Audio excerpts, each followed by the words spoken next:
Yeah, this week gonna be about eyelashes. Yeah, I don't care. I gotta address the issues on my podcast. Word, it drop on Thursday. Don't worry, I'm gonna leave the link in the description. Or matter of fact, under this video. You already know.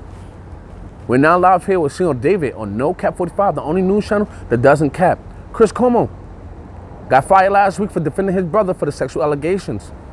So this week, his producer's under investigations of lowering underage girls. He said, if I'm gonna be fired, I'm putting cases on you, and excuse my French, motherfuckers. But in other news, we have Lil Wayne pulling out guns on his bodyguard. So I'm guessing he lived the lifestyle more than he just rap about. He actually lived it.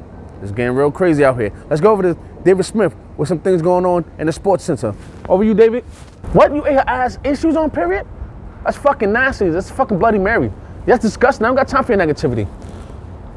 Irving said he might take the vaccine if it was plant-based. At this point in time, he just needs to retire from basketball because he still thinks the world is flat. But in other news, we have Jusse Smollett. Yes, the guy from that show that we all stopped watching at the same time. You know which one I'm talking about.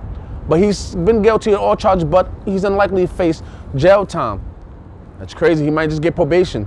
I don't know if that's a good or bad thing, but Dave Chappelle did say, and the reason why black folks was quiet about it, because we knew he was lying.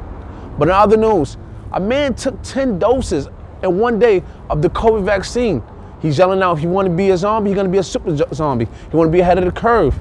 He want to be protected against the COVID-19. Or we don't know at this point because they keep coming out with new variants and new mutations. But let's get over to Senor David to see what's really going on in the world. Over to you, Senor David.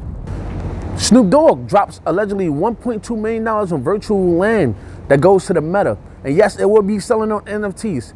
Things are getting crazy. We're looking more and more like Sword Art Online. If you don't know what that is, you need to check it out because that's what we're about to be, a virtual world at this point. But in other news, we have Drake and Kanye West officially dead beef to try to free Larry Hoover. Yes, they did a concert in respect of him. It's like when the Bloods and Crips tie their flags together and says we all at peace. Fans are electrified everywhere. The concert was out of control. But that's all for today, folks. Back to you, Tom.